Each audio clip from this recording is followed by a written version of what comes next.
I'm Brett Hayworth, and welcome to What's the Frequency, our weekly show on Siouxland Public Media. The year is wrapping for many K-12 schools and already has for tri-state regional colleges.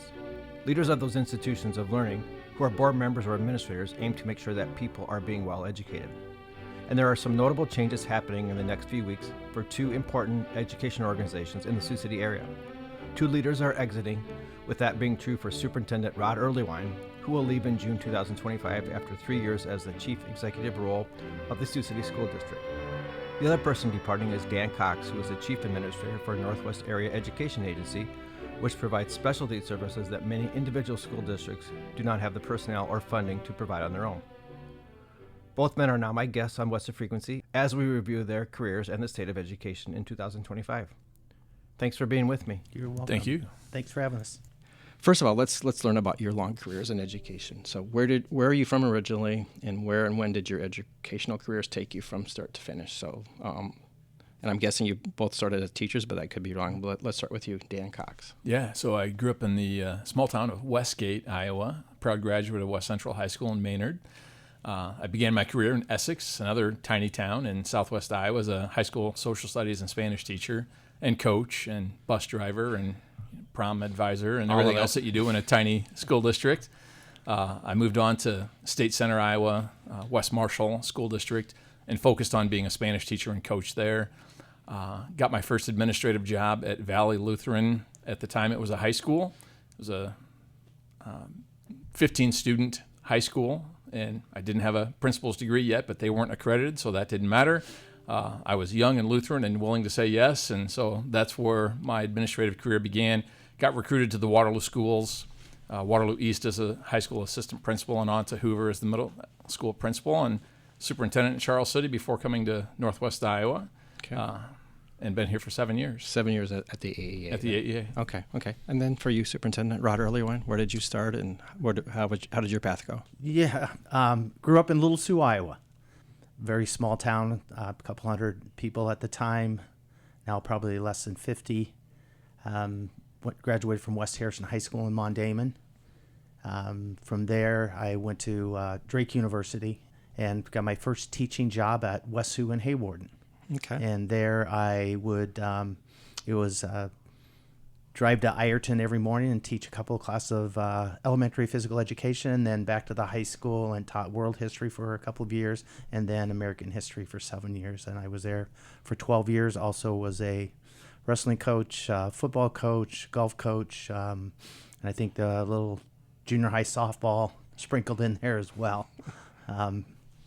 From there, I became middle school principal at River Valley. Okay. Correctionville, Quimby is where the middle school was. Spent a year there, then had the opportunity to go to Sergeant Bluff Luton as a middle school principal. Served in that capacity for 12 years, became the superintendent at Sergeant Bluff Luton for 15 years, and now I'm finishing my third year as a superintendent at Sioux City Community School District. Okay. Thank you. And then for each of you, what did you most enjoy about working in the education field? Let's stay with you, Rod. Sure. Just when I was a teacher, just the relationships you form with your students and your student athletes is just an awesome experience. And then becoming a middle school principal, I love that job. Middle school kids are very interesting, and again, just the relationships you form with those kids, and then of course the relationships you form with your teachers and support staff has always been really important to me. Mm-hmm. When I became superintendent, about the first month, I went crazy because just missed being around the kids that much, mm-hmm. and interacting with kids, pretty much all day long. But I really enjoy being the superintendent of schools. And again, in education, it's all about relationships, forming those relationships with whoever you're working with at the time. Just been an outstanding career for me. Thank you. That's, again, that voice you just heard was Superintendent Rod Earlywine from the Sioux City School District. And then same question for you, Dan Cox. Exactly the same thing. So just as Rod said, it's about the relationship. So amazing people who are at the Area Education Agency right now in this job that I'm in, a very talented leadership team. And throughout my career, loved teaching high school Spanish and social studies, loved interacting with kids and parents and being a coach and just being part of the whole school experience. So it's been a phenomenal, I think 34 years in education. Okay. And sorry, and this is such a minor point, but with what you guys both said you coached, was there any overlap in the sports that you said that you coached? Did I pick up on that? So I coach mostly girls sports. And I coached girls softball at the middle school level for a few years. Okay. Okay. Other than that, mine was focused on football and wrestling. Yeah. Okay. And was it a hard decision to end your careers for this chapter to come for each of you? So let's go with you, Dan. Yes and no. And it's gotten harder with each passing day. Like as the reality sets in, we're kind of in some difficult times in education. And so this just felt like the right time to step away. And yet I'm realizing just how much I really love what it is that I do and the people that I get to work with on a daily basis. And that's the hard part. And then for you, Rod, earlier on, so it's a retirement for you. You retired from Sergeant Bluff, as people know, 3 years ago. But tell me about the process.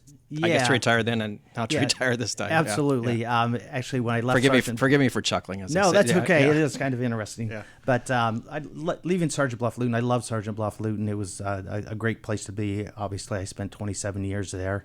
It was time for me to do something different. And I thought it was time for new leadership to come into Sergeant Bluff Luton.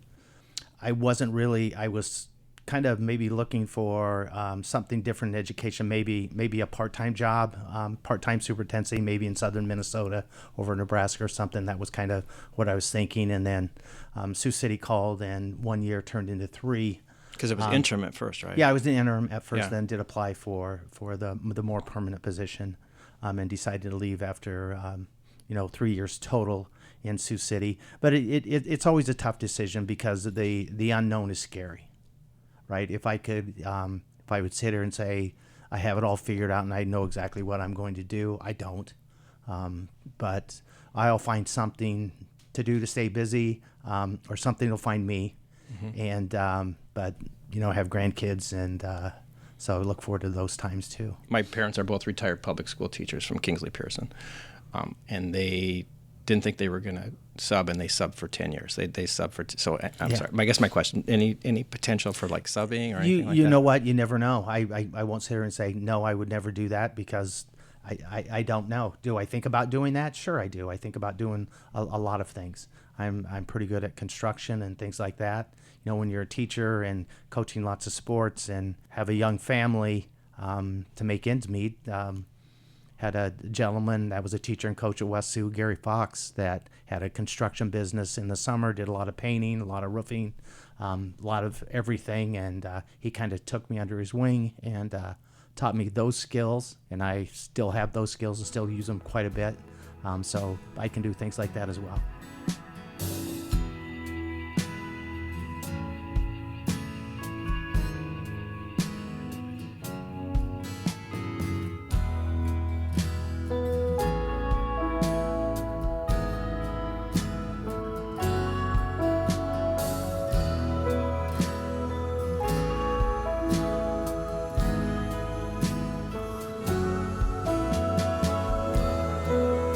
For this episode of What's Your Frequency, I'm talking about the state of K-12 education as 2 longtime educational administrators are exiting. Those are Dan Cox, who's the Chief Administrator for Northwest Area Education Agency, and the Sioux City School District Superintendent Rod Earlywine, who some people may also recall from his time at Sergeant Bluff Luton. So let's talk about your successors for the positions. What do you know about them, and what advice do you have for them? First, let's go. Juan Cordova will be the new Sioux City School District Superintendent. He's going to exit his role as Assistant Superintendent for Instruction at Hazelwood School District in Florissant, Missouri. More than 20 people applied for the post. So what would you, what do you know about him, and what advice might you have for him? You know what? I don't know a lot about Dr. Cordova. I do know he has a lot of experience in education, and I think in his current position, his focus is on elementary ed. I know he was a service brat and traveled, spent a lot of time moving from place to place. I do know about him. But I think he'll bring a skill set into the school district that will serve the district very well. and sometimes people say they don't want to give advice, let the person come in and grow as they see it. Before I let you, any advice that you might give him? Advice, probably, I don't know. I'm not really great at giving advice, but, just come in with an open mind, and we have a great team at Sioux City, a lot of great teachers, great support staff. So let people do their jobs. Okay. And I think that'll go a long way in being successful. Okay. And then at the Northwest Area Education Agency, I know there were 2 finalists that were pinpointed, but I'm not sure if a successor has been set. So could you fill me in, Mr. Cox? I could, yeah. Okay. So Seth Pirro was selected by the board to be the next chief administrator at Northwest AEA. He was a key member of our executive team a year ago. So for this past year, he's been at the Iowa Department of Education as the regional special education director for Northwest AEA. Mm-hmm. But before that, he was 7-8 years with us. So he's going to be amazing. My advice to him would be enjoy it and just get out and lead. I mean, don't be afraid to do something new. We have a lot of great things that are currently in place, but this is your opportunity to take the AEA to the next level and just really enjoy that experience. Okay, thank you. And then I want to talk about the young people who attend school in Iowa. What, special qualities or attributes do they have, and how, I guess I want to phrase it too, how might kids be different from when you yourself were a student or when you were first as a teacher in your careers some decades ago? Go ahead. I'm sorry. Go ahead, Dan Cox. Yeah. So my career started in 1991. And so a lot has changed over that time, and kids are probably more willing to question why we're doing things the way we are. Okay. Certainly technology has really shaped and changed things from even when I was in the classroom, and then the whole parental dynamic has also shifted. Society has shifted a lot in the 3.5 decades that I've been at this. And so I also try to remember back to when I began my career and people who would speak about, back in my day, 30 years before then. And so I don't want to come across as someone kind of stuck in the past, but I do notice that there has been a shift in how schools operate and how kids and teachers and parents operate. Yeah, and I guess as the question goes to you, Rod or Lewine, I'm also curious. I don't know if we're going to go in this direction, but since the pandemic, we hear a lot about mental health challenges for students. So I don't know, but I guess what are your first observations before I throw in that mental health aspect? Yeah, sure. I started in 1982 as a young teacher and coach. You hear this a lot that kids have changed and they're different, and can we really depend on these young kids for our future, so to speak, right? And I think every generation, that's been said about every generation. I know, a kid that was in high school in the 70s, I'm sure people, older adults at the time said, what's this world coming to with these kids are going to run it? Well, I think kids turn into young adults and then older adults, and they figure it out. So I'm not too worried about the future and leaving, what's the destiny of America. I think we have a lot of bright kids coming through our system that they'll figure it out. Of course, social media has a big impact on our kids, and kids on their phone hours and hours every day. That's why we implemented the cell phone policy in Sioux City, was try to get them away from that. And I think mental health, I like to use actually Representative Veenstra's, what he calls it is really brain health. It's real. Is social media part of that? Yeah, I think it is. I think the mental health, the brain health for all of us, just because we're inundated with information all the time and news all the time and everybody else's opinion, and it just gets overwhelming. If you stop and think about all that, I think we all struggle a little bit. Okay, thank you. And then I guess kind of a similar question with a different direction. So not how much the students that are in schools have changed, but just the field of education. again, over the 30 years of your profession, what have been the most noticeable changes that you've noticed, Superintendent Earlywine, in the field of education? Yeah, I think it's been a lot of positive things. When we look at the career pathways that we now have established. It used to be, you took the basics, and then when you got out of high school, and then you either went to, everybody was at that time was like, oh, you need to go to a 4-year. You need to go to a 4-year. That's really shifted. We need people in the skills trades. We need plumbers, we need electricians, we need auto mechanics, we need people that can build houses. We need all of those skills, but do we also need the architects and the accountants and the teachers? We need those people too. So I think and what we do now in schools is we really try to find a pathway or an interest for students to follow. And the good thing about what we do now with our career pathways is a kid might start off in our medical pathway, maybe nurse, and they get into it and go, you know what?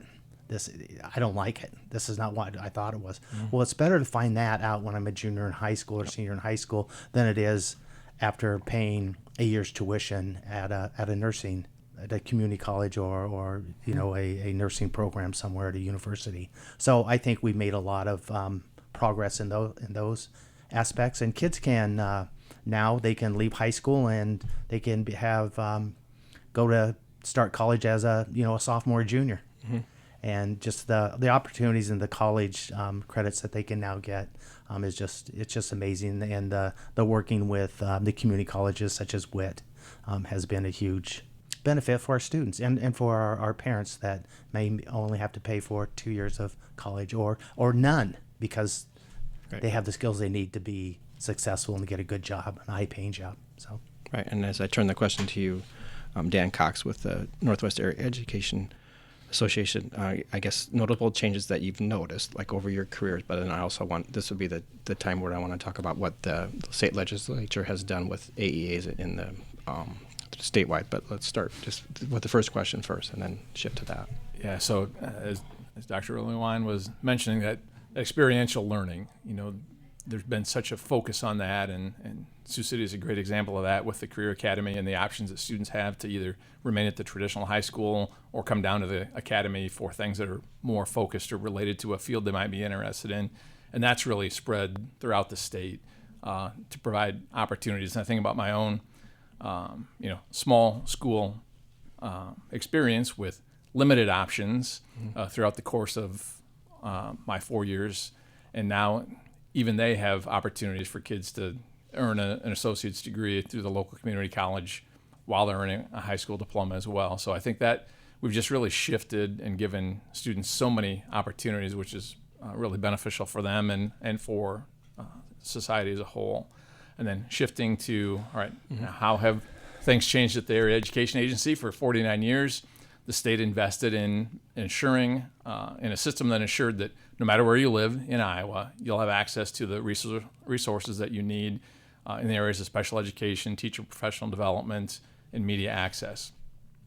Now we have a system where that money and those decisions are going to the schools instead, and they get to choose what it is that they find most beneficial and want and need for their own local context.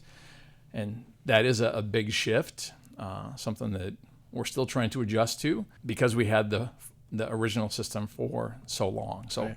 It'll take a little bit of time to make the transition. What are the key elements that schools seem to be that they will take on themselves that AEA maybe won't do as much providing as in this new reality? Sorry. Yeah. So things like media. That they may choose to say, hey, with the media dollars that now come to us, maybe we just want to invest in our own media center and classroom sets of libraries. And it was nice to have an AEA secondary library and access, but maybe that's not as important as being able to just do it here in our own local school system. When it comes to professional learning opportunities, maybe there's already a robust professional development process in place. And the school has identified some speakers that want to come in, and they can just fund that and run it all internally instead of sending people to the AEA or having AEA staff come out and work with them. Those are probably two of the biggest shifts. Special education, I don't expect as much change, yet we will see some changes going into the upcoming school year as the AEA has to step away from things that we used to do as a good partner that we can no longer do because it's not part of the Iowa Code responsibilities. Thank you.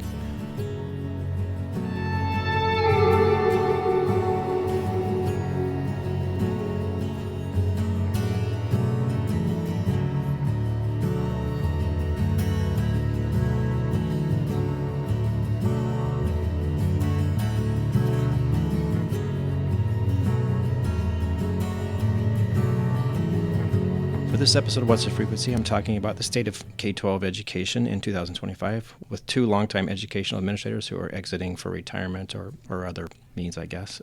Those are Sioux City School District Superintendent Rod Earlywine and Dan Cox, who is the Chief Administrator for Northwest Area Education Agency. For you, Mr. Cox, what might be the biggest challenge that teachers, paraeducators, administrators that they'll face in the fall regarding AEA services? So to continue kind of with that line of thinking, Sure. the biggest question is going to be for them, hey, did my school choose this service this year? Are we paying for that? Is that something I could still expect from the AEA? Or am I expected to go without, or are we doing it internally? And that first reaction to say, hey, here's a need. I'm a classroom teacher. I need some extra help. I know who to call at the AEA, and they just provide that. That system has now gone away, and it will have to be, hey, building principal or superintendent, did we sign up for this, and what does it look like to get the support that I need to do my job effectively for the students that I'm trying to educate on a daily basis? Okay, thank you. And as you say that, I was thinking about my daughters who are recently graduated from Woodbury Central in Mobile, and how you would see my parents were teachers, so I kind of knew the flow of the school and such. Yeah. But that an AEA car that would come and they would, person would get out. Those are longstanding relationships that right. that person has come to Woodbury Central and Lawton and et cetera. They may or may not be coming this next year, correct? They may or may not. It depends on what the superintendent and school board have decided is the right path for each of those districts. Yeah, okay, thank you. And then I guess since we're talking about some statewide changes, what advice would the two of you give to Iowa legislators, or perhaps even federal legislators? There's seemingly more changes on how schooling is carried out that are being driven from the school or federal levels. Dan or Rod? Yeah, what I would say is it seems like to me that at the federal and at the state level, there's a lack of support for public education. I just don't think they support public education like they used to. That's really disheartening. And when I say support, their focus in Iowa over the last few years has been funding private education. This is year two with those vouchers. Yeah. The vouchers, and remember next year, then everybody was an income limit. And now that goes away, so anybody that wants a voucher can get a voucher. So it's really kind of the wild, wild west. And for the state legislature, I just want to see the level of accountability be the same. Whatever accountability we have, the private school should have, and it's just not the same. We have to have a they call a public report card every year on a lot of different areas of our school and how we're doing. Right. I challenge you to find that on the Iowa Department of Public Education website for any private school. Mm-hmm. You won't find it. It doesn't exist. When I was an education reporter, that used to be something I would look at every year, and it's been there for years. Yes, it has. Yeah. And fair enough. I have no problems showing how our students do and how we are doing, across the board, academically and student achievement. Graduation rate, attendance, whatever it is, but shouldn't we be able to see that for all schools since they're all being funded through public money? Okay, and then for you, Dan Cox, advice you would give to legislators, whether they be state or federal? I think my advice would be to ask good questions, like seek to understand. Don't rely on third-party sources for your information. Like come and see what we're doing, and like Rod said, we'd be happy to share, but that's been the missing piece, is that no one has really engaged us in a thoughtful way. It just went a different direction to get to the end result that we experienced. Okay, thank you. And this has been a really fast half hour, but for my last question, so there's definitely a lot of challenges with education, but what makes you hopeful about K-12 schools and its students? Let's go with you, Dan. I remain hopeful because I know we have great people out there who are committed every day to doing good work.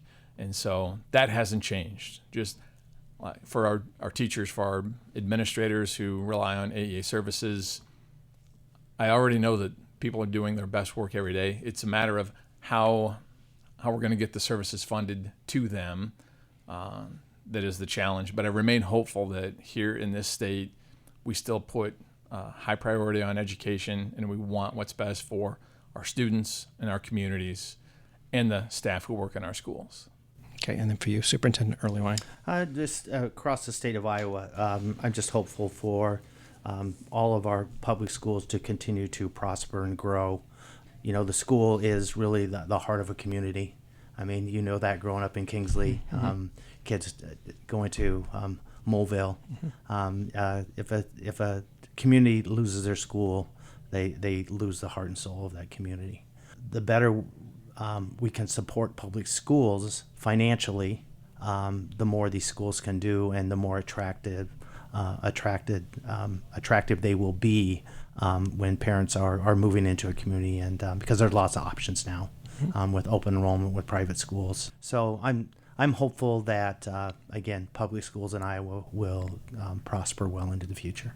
Okay, and just as a plug, as we exit here for you at the Sioux City School District, graduation is this weekend. Am I right with that? Graduation is next week, actually. Yeah, Okay. we'll have it. What nights? What nights? Tuesday, Wednesday, Thursday. Okay, so right after Memorial Day. Right after Memorial Day. Yeah, we'll do it on 3 different evenings, one for each high school, and then the final day I think you guys are into June this year? we are into June because of the weather and the cold that we had. We needed to have more instructional hours. We had about 19 cushion. We use those. It's about 6.5 hours a day. So that's about 3 days, and those were used up, and then we had more. So students are done, I believe, Thursday, June 5th, and teachers are done the following day. Okay, thank you. It's, I don't know, for what it's worth, it seems like it was a fast school year. And that'll be a wrap for this edition of What's a Frequency, as we have had a discussion about the state of K-12 education with 2 longtime educational administrators who are exiting. Those are Dan Cox, who's the Chief Administrator for Northwest Area Education Agency, and Sioux City School District Superintendent Rod Earlywine.